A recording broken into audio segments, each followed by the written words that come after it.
ভালোবাসার আরেক নাম ক্রিকেট। অনেকে বলে ক্রিকেট হলো রাজকীয় খেলা। মাঝে মাঝে এই রাজকীয় খেলায় এমন কিছু ঘটনা ঘটে যা যুগের পর যুগ ধরে রেকর্ড হিসেবে দাঁড়িয়ে থাকে। বিপিএল মানে বাংলাদেশ প্রিমিয়ার লিগ। প্রতি বছরই খুবই জমজমাট ভাবে বাংলাদেশে মেতে ওঠে বিপিএল। প্রতি বছর কোনো না কোনো খেলোয়াড় এমন কিছু করে ফেলে যা পরিণত হয় রেকর্ডে। গাইস, আজকের ভিডিওতে আমরা বিপিএল এ ঘটে যাওয়া এমন কিছু রেকর্ড দেখব যা ভাঙা প্রায় অসম্ভব। আর হ্যাঁ, শেষের রেকর্ডটি দেখলে তোমার চোখ কপালে উঠে যাবে। প্রথমেই রয়েছে সেরা ক্যাচের রেকর্ড। 2019 বিপিএল এ চট্টগ্রাম ও সিলেটের ম্যাচ চলাকালীন সপ্তম ওভারের চতুর্থ বলে সিলেটের পক্ষ থেকে বল করেন অলোক কাপালি এবং ব্যাটিং এ ছিল ইয়াসির আলী। তিনি বলটিকে একটি 6 হাঁকান।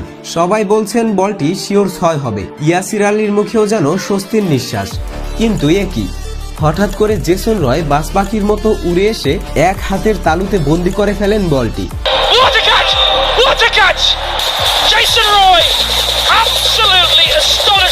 ছয় হওয়ার বদলে হয়ে গেল উইকেট। আর এই ক্যাচটি দেখে সকল খেলোয়াড়, আম্পায়ার, দর্শক, ধারাভাষ্যকার সহ সকলেই হতভম্ব হয়ে গেছে। আর এটি বিপিএল এর এখন পর্যন্ত সেরা ক্যাচের রেকর্ড। তো এরপর রয়েছে দ্রুততম সেঞ্চুরির রেকর্ড। আচ্ছা, তোমাদের কি মনে হয় এই রেকর্ডটি কার হতে পারে? 2012 সালের 10 ফেব্রুয়ারি ক্রিস গেইল মিরপুর স্টেডিয়ামে বরিশালের হয়ে সিলেটের বিপক্ষে মাত্র 44 বলে 101 রান করে বিপিএল ইতিহাসে দ্রুততম সেঞ্চুরির রেকর্ড তৈরি করেন। 12 বছর ধরে চেষ্টা করেও এই রেকর্ডটি এখন পর্যন্ত কেউ ভাঙতে পারেনি। এই ইনিংসে ক্রিস গেইল 10টি ছক্কা ও 7টি 4 খেলেছিল। আর এই রেকর্ডটি ভাঙা প্রায় অসম্ভব। Familiar manners. Then he's so comprehensive. The T20 run machine, the Caribbean big cat. এরপরে রয়েছে এক ওভারে সর্বোচ্চ ছক্কার রেকর্ড। 2016 সালের বিপিএল এ বস মাশরাফি বিন মুর্তজা সাকিব আল হাসানের একটি ওভারে 4টি ছক্কা মেরে বিপিএল ইতিহাসে এক ওভারে সর্বোচ্চ ছক্কার রেকর্ড গড়েন। সবচেয়ে মজার বিষয় হচ্ছে এক বস বল করছেন এবং আরেক বস ছক্কা হাঁকাচ্ছেন। তবে জিম্বাবুয়ের বিপক্ষে বাংলাদেশের তামিম ইকবাল আন্দ্রে রাসেলের বলে এক ওভারে 5টি ছক্কা মেরেছিল। তবে সেটি ছিল ইন্টারন্যাশনাল ম্যাচে। That's got many a mile. My goodness. Waiter. And again. The margin of defeat should sound respectable. Another one.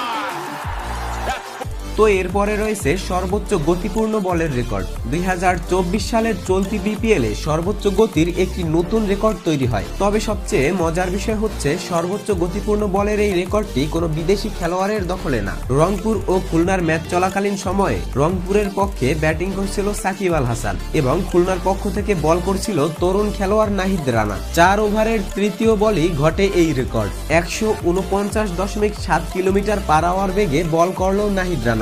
বলের গতির কারণে ব্যাটে বলে সংযোগ করতে পারল না সাকিব। এত গতি দেখে হয়তো সাকিব নিজেও কিছুটা অবাক হয়েছিল। সবচেয়ে অবাক করা বিষয় হচ্ছে নাহিদ রানার প্রতিটি বলের গতি প্রায় 150-এর কাছাকাছি। আর নাহিদ রানার এই 149.7 কিলোমিটার পার আওয়ারের গতির বলটি বিপিএল ইতিহাসে কোনো বাংলাদেশি খেলোয়াড়ের সর্বোচ্চ গতির record. Yeah, he tried to hit the ball very hard. Should have opted to use the pace. 149.7, almost touching 150. তো এরপরে রয়েছে সবচেয়ে বড় ছক্কার রেকর্ড। বিপিএল এর একটি ম্যাচে বল করছিল সাকিব আল হাসান আর ব্যাট করছিল শাহিদ আফ্রিদি। তার ব্যাটিং স্কিলের জন্য সবাই তাকে বুম বুম আফ্রিদি বলে থাকে। 19 ওভারের চতুর্থ বলটি করলেন সাকিব আল হাসান। এদিকে শাহিদ আফ্রিদি ব্যাট হাঁকালেন। এক পলকের মধ্যে বল গ্যালারির বাইরে গিয়ে পড়ল। রিভিউ করে ধারাভাষ্যকার জানালেন ছক্কাটি হয়েছে 200 মিটারের, কিন্তু একটু পরেই ভালো মতো দেখে বললেন এটি হয়েছে 250 মিটারের একটি ছক্কা। আর এটি বিপিএল ইতিহাসে সর্বোচ্চ বড় ছক্কার রেকর্ড, যা ভাঙা একেবারে অসম্ভব। 200 meters.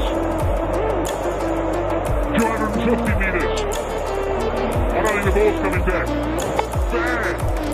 It's gone. It keeps going.